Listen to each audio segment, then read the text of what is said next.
Good morning বন্ধুরা, তোমার সকলকে স্বাগত আরতি ডেলি ব্লগে। এসে গেছে একটা নতুন ব্লগ নিয়ে। তো চলো, আজকে আমি সকালবেলা চলে এসেছি ছাদে গাছের পরিচর্যা করার জন্য। তো গাছগুলো বেশ কদিন দেখার সময় হয়নি,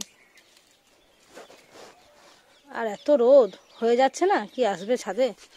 রাত্রেবেলা এসে গাছে জল দিচ্ছি, সকালবেলা ফুল টুল তুলতে তুলতে সময়টা অনেকটা পেরিয়ে যাচ্ছে,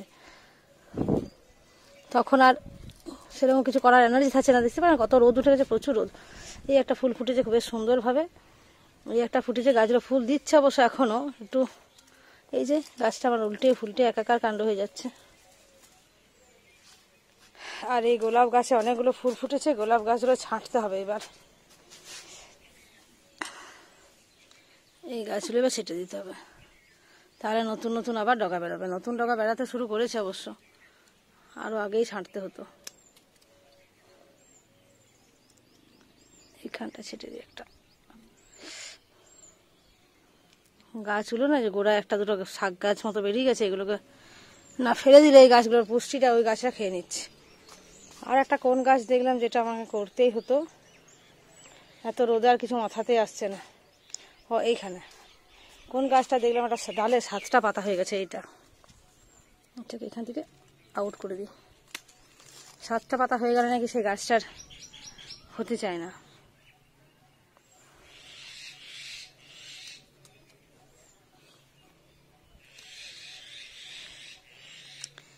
মোটামুটি সবই ঠিক আছে।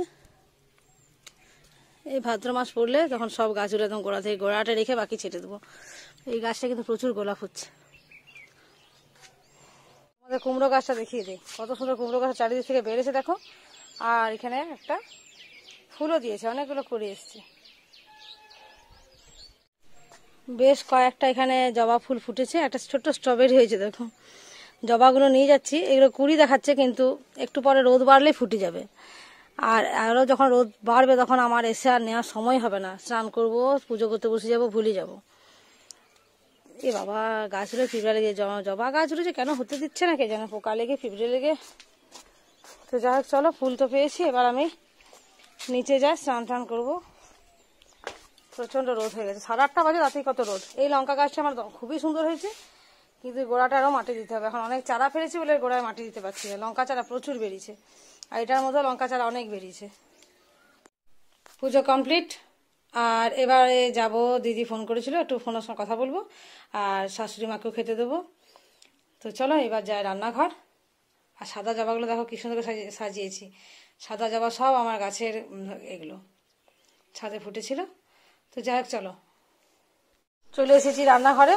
আজকে সজনে শাক হচ্ছে। সজনে শাকগুলো শাশুড়ি মা বেছে দিয়েছেন বসে বসে, বলে আমাকে দাও, বেছে দিচ্ছি।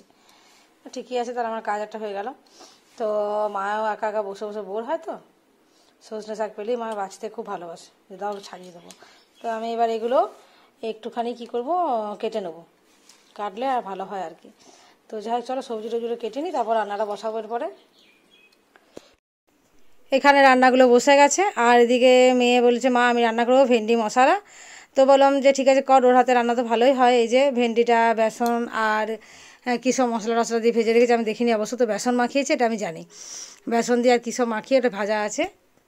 এখানে ওর সেই মশলারই প্রিপারেশন চলছে, নিজেই বেটেছে। আমার আসলে আর দেখার সময় হয়নি, পুজো টুজো করলাম, অন্যান্য কাজেরও করলাম। আর ও ভেন্ডিগুলো বেশ সুন্দর দেখে নিজেই রেডি করেছে, বুঝে মা আমি সব করে নিচ্ছি। তো আমি বললাম ঠিক আছে, তুই আজকে বানা, আমাকে বলে দিবি কী কী দিচ্ছিস না দিচ্ছিস, আমি একদিন বানাবো, সেদিন প্রপার ভিডিওটা তোমার সাথে শেয়ার করবো, কতটা কি মশলা টশলা দিলাম না দিলাম। তো যাই হোক, আজকে ওর মতো করছে করুক। আর এই দেখো, এটা আমার ছবি একটা পোস্ট করা হয়ে গেলো মাঝখান থেকে। এই দেখো রান্নাটা ওর মানে রেডি হয়ে গেছে একদম, আর দেখেই বেশ লোভনীয় হয়েছে। আর সত্যি কথা কি, খেতে তো কিন্তু দারুণ হয়েছিল। আর ওর হাতে রান্না অবশ্য এমনিতেই ভালো হয়। তো যাই হোক, চলো, রান্না কমপ্লিট হয়ে গেছে, আমরা এবার খাবার রেডি করব, সেই সাথে পায়রাগুলোকেও খেতে দেবো। তো পায়রাগুলোর জন্য যে রুটি আছে আজকে, তাই 3টে রুটি ছিল। আর সকালবেলা যেহেতু পুজো করি, তার বাসি রুটিগুলো খাওয়া হয় না। নাহলে আগে যখন পুজো টুজো শাশুড়ি মা করতেন, তখন রুটি তাহলে চা দিয়ে খাওয়া হয়ে যেত অবশ্যই।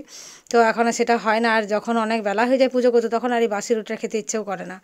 তো সেই জন্য এইগুলোকে চলে যায় পায়রার পেটে। তো যাই হোক, ওদেরকে তো কিছু না কিছু দিতেই হয়, হয় ভাত চাল নয়তো রুটি, যেদিন যেটা থাকে। তো চলো, রুটিগুলো একদম ছোটো ছোটো করে ওদের মুখের মাপে করে দিয়েছি, যাতে ওদের খেতে সুবিধা হয়।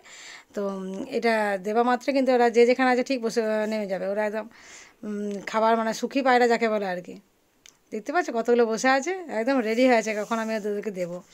তো যাই হোক চলো, আজকে এখানে রান্নাগুলো করেছি সজনে শাক, এখানে আছে ডাঁটা পেঁপে চেপে দিয়ে একটা সবজি করেছি, আর কুঁদরি পোস্ত করেছি। ছেলে যেহেতু কুঁদরি পোস্ত খায় না, ওই জন্য আবার টমেটো আলু পোস্তও করতে হয়েছে ওই জন্য।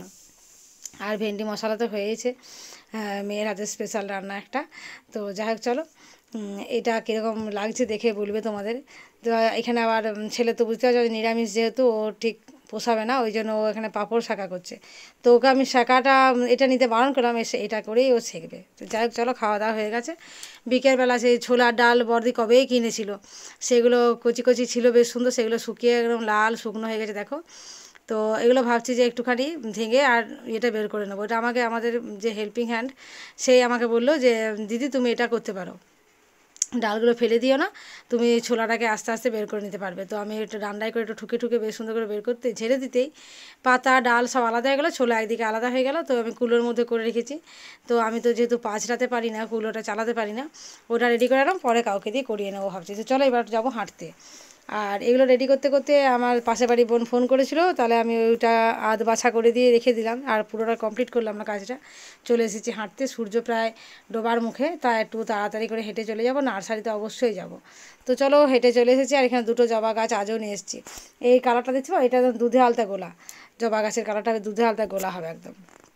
তো নিচের গাছগুলো আমি জল দিয়ে দিয়েছি, এরপর ঝটপট যাব ছাদে গিয়ে একটু জল দিয়ে দেবো। ছাদের গাছগুলো মানে জলটা না দিলেই না, এখন এত রোদ গরম পড়ে গেছে, তাই 7 কাজ ফেলে আজকে এখন আমাকে জলটাই আগে দিতে হয়। এরপরে জল দিয়ে যাব, রুটি টুটি করবো, শাশুড়িমাকে দেবো, মাকে বলেই এলাম যে একটু গাছে জল আগে দিতে হবে মা, তারপরে না হয় খাবার বানাবো। তো চলো তোমাদের কাজের এরকম কন্ডিশনটা আছে সেটাও জানাবে। ছাদের ওপরে গাছ রাখা এখন ভীষণ চাপের, ভাবছি পরে গাছগুলোকে বারান্দার ভেতরে দিয়ে দেবো, মানে এই 2 মাসের জন্য অন্তত। তারপর যখন আষাঢ় শ্রাবণ পড়বে, রোদের আঁচটা একটুখানি কমবে, তখন আবার বাইরে বের করে দেবো। 2 মাসের জন্য ভেতরে দিতেই হবে। আর অনেকগুলো টব হয়ে গেছে না, জল দিতে বেশ সময় লেগে যায়, আর কোমরটাও ধরে যায় নুয়ে নিয়ে এতগুলো গাছে জল দেওয়া। আর একটা পাইপ করলে হয় অবশ্য, কিন্তু পাইপ করলে জলটা অনেকটা নষ্টও হবে, সেই জন্য আর পাইপ লাগানো হচ্ছে না অবশ্যই, সেটা বলে লাভ নেই। তো যাই হোক, এখন আপাতত এই আমি একটা বোতলের মুখটা কেটে নিয়েছি, সেটা থেকেই দেওয়া হচ্ছে। আসলে মগগুলো রাখলে কি আর রোদের মধ্যে না মগগুলো ভীষণ ফেটে যাচ্ছে, ওই জন্য বোতলটা ব্যবস্থা করেছি। তো চলো গাছে জল দিয়ে রুটি টুটি করে, আজ অনেকক্ষণ হাতে সময় ছিল, আমি ইচ্ছে মতো গান করে নিয়েছি। এখন কর্তাও দোকান থেকে চলে এসছে, ওকে একটু চা বানিয়ে দিতে হবে। তো ওকে চা দেওয়ার পরে আবার গানটা আমি নিয়ে বসি অন্য দিন, কিন্তু আজকে যেহেতু আমার যথেষ্ট রেওয়াজ হয়ে গেছে, ওই জন্য আজকে এখানেই গানটা ইতি করে দিলাম। হারমোনিয়াম প্যাক করে নিয়েছি, এবারে এসব তুলে টুলে রেখে দেবো, আর তারপর কর্তাকে চা দেবো, ভাবছি একটুখানি আমিও খাবো। দুজনে গল্প করতে করতে খেতে ভালোই লাগে টিভি দেখতে দেখতে, কিন্তু আমার রোজ হয় না, কারণ এই গানটা নিয়ে বসি বলে হয় না। কিন্তু আজকে যেহেতু অনেকটা বেশি সময় গানের পেছনে দিয়েছি, মানে মনটা ভরেই দিয়েছি আর কি, স্যাটিসফাইড আজকে আমি রেওয়াজ করে, ওই জন্য রেখে দিলাম, না আর বসে লাভ নেই, উঠে যায় আজকে। তো চলো এবার যাবো রান্নাঘরে, আর ওকে একটু চা দিই, তারপর দেখি পরবর্তী কী কাজ আছে। তো তোমরা এখন সন্ধ্যাবেলাটা কীভাবে সময় কাটাচ্ছ সেটাও কিন্তু আমাকে জানাবে একটু কমেন্ট করে। তোমরা অনেকে কমেন্ট করছো না, যারা সাবস্ক্রাইব করেন প্লিজ একটু সাবস্ক্রাইব করে দিও।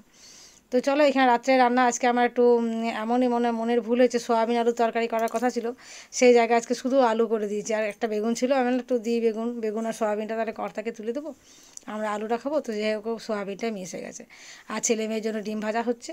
তো আজকের ব্লগটা এখানে শেষ করছি, গুড নাইট, ভালো থেকো সকলে।